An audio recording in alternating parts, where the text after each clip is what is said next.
ప్రతి సందర్భం ప్రత్యేకం, ప్రతి సంబరం శాశ్వతం. మీ one stop shopping destination Mysore sari Udyog.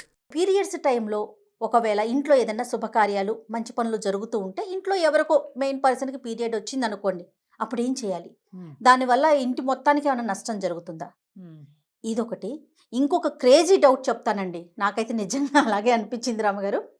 Period వచ్చినప్పుడు ఇంట్లో నేను పూజ చేసుకోలేను కాబట్టి నా బదులు మా అక్కనో మా చెల్లినో మా తోడు కోడలనో ఎవరో ఒకరితో మా ఇంట్లో నేను ఆ పర్సన్ని కూర్చోబెట్టి పూజ చేయించుకోవచ్చా?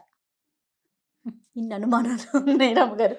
జనరల్గా జయ, పీరియడ్స్ మీద ఎటువంటి ఇవి లేకుండా ఫ్రీగా తిరుగుతూ అన్ని చోట్లకి వెళ్తూ అన్నీ చేసేస్తూ ఎగిరేసి ఎగిరి గంతేసి దూకేసి అన్నీ చేసేయచ్చు, అలాంటిది ఏమీ లేదు.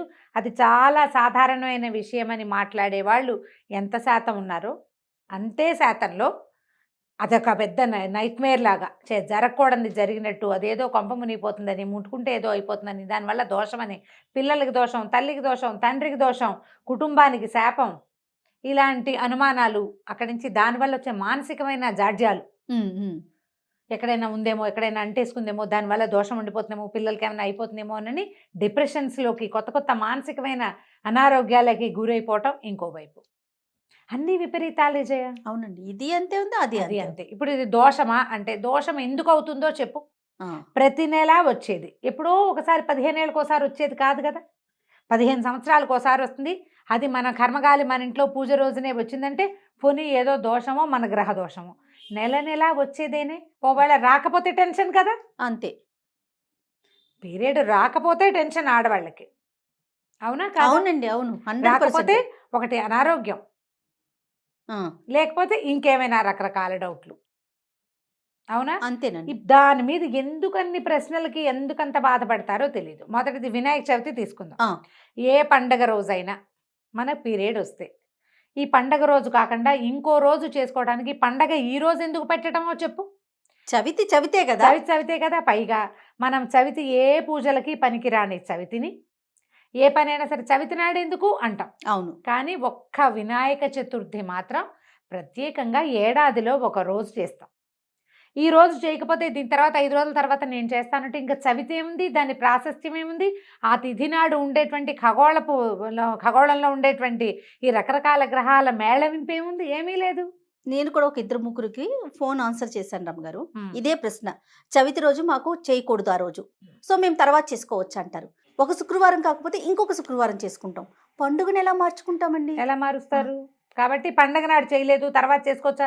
9 రోజులు దేవుణ్ణి పెడితే పోనీ ఇంట్లో వాళ్ళు దేవుణ్ణి పెట్టి నీకు అనుమానం ఉంది కాబట్టి నువ్వు ముట్టుకోకుండా కాస్త దూరంగా మెసిలి ఆ 4 రోజులు కావించుకుని తర్వాత నువ్వు పూజ చేసుకుని హారతి తెచ్చుకోవచ్చు. అట్లా కాదు, స్వయంగా మేమే పెట్టాలి. అందుకని ఈ 5 రోజులు అయిపోయిన తర్వాత పెట్టుకోవచ్చా? అప్పుడు చవితి ఉండదు కదా అంటా నేను. చవితి ఉండదు కాబట్టి ఇది రూల్డ్ అవుట్, ఇది చేయకూడని వ్యవహారం. దాని మీద ఆలోచించదు. మళ్ళీ వచ్చే సంవత్సరం చేసుకోవటమే కదా. వచ్చే ఏడాది చేసుకుంటాము, వచ్చే ఏడాదికి ఇలా కాకూడదని దండం పెట్టుకోండి అంతే. అది సహజంగా జరిగేదానికి మనం చేయగలిగేది ఏం లేదు కదా. ఒకటి. రెండోది, 5వ రోజు చేయొచ్చా, 3వ రోజు, ఇలా బోల్డన్ని ప్రశ్నలు ఉంటాయి. అవును.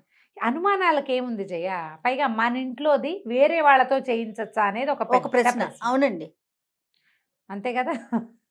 అది కాదు, ఇప్పుడు మన ఇంట్లో పూజ చేసుకుంటాము, సంకల్పం చెప్పుకుంటాం.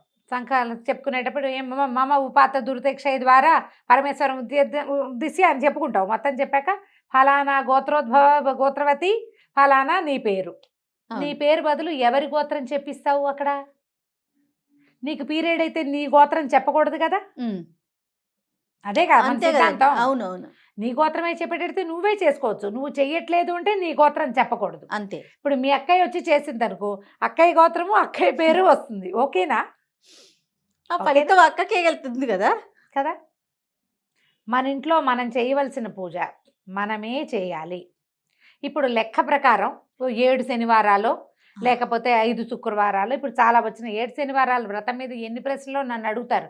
వీళ్ళు ఎవరిని, ఏ గురువు గారి దగ్గర అది విని మొదలు పెట్టారో వాళ్ళనే అడగండి అమ్మా అని చెప్తున్నాను. నాకు తెలియదు 7 శనివారాల వ్రతం. నాకు ఎప్పుడు శనివారం వ్రతమే ఉంటుంది, పూజ చేసుకుంటాను నేను.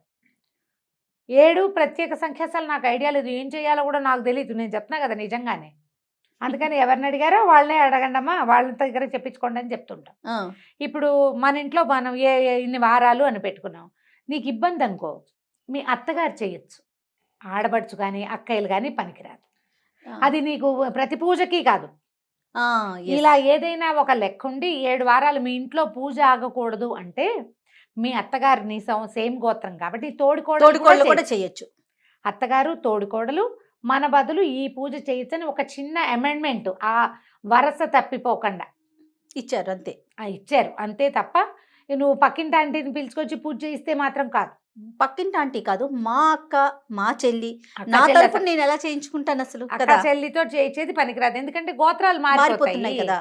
గోత్రం మారిపోతుంది. వీళ్ళు నీ ఫ్యామిలీ బ్లడ్ రిలేషన్ ఉన్నప్పటికీ మనం పూజా విధానాల ధర్మ వ్యవహారం వేరు, రక్త సంబంధాలు వేరు. అవును, అలా ఏం ఉండదు అని నువ్వు అనుకునేటట్టయితే ఇప్పుడు నీకు నేను చెప్పాల్సిన పనే ఉంది అసలు ప్రశ్నే లేదు కదా.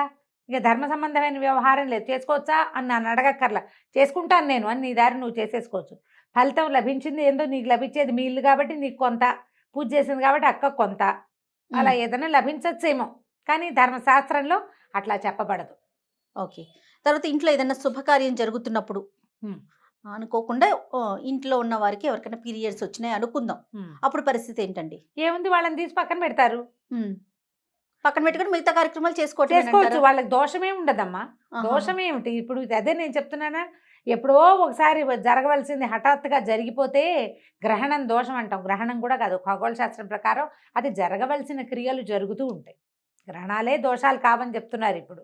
ఇది ఇప్పుడు నిత్యము జరగవలసిన తంతు కదమ్మా. ఒక 10 ఏళ్ళో 11 ఏటో 12 ఏటో మొదలయ్యి 50 ఏళ్ళు వచ్చేదాకా జరగవలసింది. అవును. ఈ మధ్యలో ప్రధానమైంది ఇది మనిషి పుట్టుకకి కారణమైంది. ఇందులో అసఖ్యము, దోషము, ఇంకా ఏమిటో పాపం, పంకిలం అలాంటివి ఏం లేవు. అదేం కాదు, అంత అలా ఆలోచించకూడదు అసలు. ఇంకొకటి కూడా ఉంది రమ్మగారు. ఆలయ దర్శనానికి వెళ్ళాము, ఆలయంలో ఉండగానే పీరియడ్స్ వచ్చినాయి, అప్పుడు అలాంటప్పుడు ఏం చేయాలండి? బయటకు వచ్చేయటమే ఇంకంతే. ఇక రెండో దారి ఏమిటి? అక్కడ ఏం చెయ్యాలి అంటే అక్కడ కూర్చొని ఏడుస్తామా? అక్కడ అది మనకి తప్పు అన్న భావన కలుగుతుంది కదా. మరి నువ్వు ఏదైనా ఒకవేళ నీకు దేవాలయంలో అయిందంటే దేవాలయం ప్రక్షాళన చేయడానికి కావాల్సిన డబ్బు ఏదో కట్టి చేయొచ్చు, నీకు అంత అలాంటిది ఉంటే. లేకపోతే నీ తప్పులు ఎక్కడ, నువ్వు బయటకు వచ్చి అవుతుంది. క్షేత్రానికి వెళ్తాం, ఏ తిరుమల వెళ్తాం, పీరియడ్స్ వస్తుంది, అయ్యో క్షేత్రం ఏమీ అయిపోదు, నీ దారి నువ్వు దిగొచ్చేయి. మిగిలిన వాళ్ళని ముట్టుకోకు, ఆ దర్శనానికి వెళ్ళే వాళ్ళని ముట్టుకోకుండా ఉండు. తిరుమల కొండ మీద నివసించే వాళ్ళు లేరా? ఉన్నారా? వాళ్ళెవరికి నెలలు రావా? వాళ్ళెవరికి గర్భధారణ ఉండదా? సంతానం ఉండరా? ఉంటారుగా. అంటే వాళ్ళు కొండ మీద ఉన్నప్పుడు పీరియడ్ వస్తే ఏం చేస్తున్నారు? ఆలయం లోపల. నా ప్రశ్న, లోపల కొండ మీద అంతే, బయటకు వచ్చేసేటమే, వెంటనే బయటకు వస్తే సరిపోతుంది. అలాంటి సందర్భాలు అందరికీ ఏదో ఒకసారి జీవితంలో ఎదురవుతాయి జయ. అవును. ఏం చేయాలో తెలియదు, బయటకు వచ్చేయటమే. ఒకలాంటి అంటే అయ్యో ఏంటి ఇట్లా జరిగింది అని అనిపిస్తుంది, కానీ మన తప్పు లేకుండా జరిగేది కదా. అది సహజంగా జరిగేదానికి మనం చేయగలిగేది ఏముంది? వాంటెడ్లీ చెయ్యం కదా, ఒక్కొక్కసారి అట్లా జరిగిపోతాయి. ఇక ఆ తప్పు దోషం అని మీరు భావించేటట్టే ఇది ఎవరికైనా చెప్తే అది దోషం అని, దానివల్లే ఆ తర్వాత మీరు కింద పడినా దానివల్లే, మీకు జ్వరం వచ్చినా దానివల్లే, మీ ఇంట్లో ఏదైనా జరిగినా దానివల్లే అలా అవుతుంది. అయితే చాలా కాలం క్రితం బందర్లో ఎవరు చెప్పారో ఇప్పుడు బాగా గుర్తు రావటం లేదు నాకు, ఒక సందర్భంలో ఇలాంటి దోషాలు, బహిష్టు దోషాలకి నివృత్తి ఏంటంటే ఎక్కడైనా దుర్గాదేవి దేవాలయంలో బాగా ఎర్రటి వస్త్రాలు, గాజులు, కుంకుమ, మందార పువ్వులు ఇస్తే గనక ఆ దోష నివృత్తి అవుతుందని చెప్పారు. చాలా సంవత్సరాలు అయిపోయింది, మనుషులు జ్ఞాపకం లేదు నాకు, ఇలా ఉంది. అందుకని ఈ బాగా ఏజ్ వచ్చాక కూడా ఇంకా మేనోపాజ్ రాని వాళ్ళు ఉంటారు కదా, వాళ్ళని కూడా అట్లా ఇవ్వమంటారు. మెనపాజ్తో బాధపడుతుంటారు, పీరియడ్స్ ఆగవు. ఓకే. అప్పుడు మన బెజవాడ దుర్గాదేవికి చాలా మంది ఇస్తారు అట్లా, అన్నీ ఎరుపే, పసుపు ఇవ్వరు. ఓకే. కుంకుమ, ఎర్రటి గాజులు, మందార పువ్వులు దీనికి శ్రేష్టం అన్నమాట. ఒకవేళ అలాంటి దోషం మీ వల్ల జరిగింది అని అనిపిస్తే కనుక, మీది అదే అట్లా జరిగిపోయింది, మీ వల్ల కాదు, ప్రకృతి సహజంగా జరిగింది, అది మీకు తప్పుగా అనిపిస్తుంటే ఇలా చేయండి పరిహారం. ప్రధానమైనది ఏంటంటే ఇలాంటివి డిస్కస్ చేయకూడదు, ప్రతిదీ దానివల్లే కనెక్ట్ చేసుకోకూడదు. ఇందులో మన తప్పేం లేదు, సహజంగా జరిగేది. మనం ఈ సహజంగా జరిగే క్రియలో మనం కూడా ఉన్నాం కాబట్టి మన దోషాన్ని మనం పోగొట్టుకోవడానికి ఇలా ఏదైనా ఒక పరిహారం చేసుకుని నమస్కారం చేసుకోవాలి. తల్లికి తెలియంది ఏదైనా ఉంటుందా జయ? బాగా చెప్పారు కదా. అంతే, ఎందుకు ఆ భయం? భయపడి భయపడి అనవసరంగా అనారోగ్యాలు కొని తెచ్చుకుంటారు కదా అవును. ఈ పిచ్చి పిచ్చి అనుమానాలతోటి. ఇదంతా భయపడటాలు, స్ప్రెడ్ చేయటాలు, Spread చేయటం. పిల్లల్ని భయపెట్టేటాలు అదే కదండి. పిల్లలేంటి పెద్దవాళ్ళని కూడా భయపెడతారు. ఉమ్.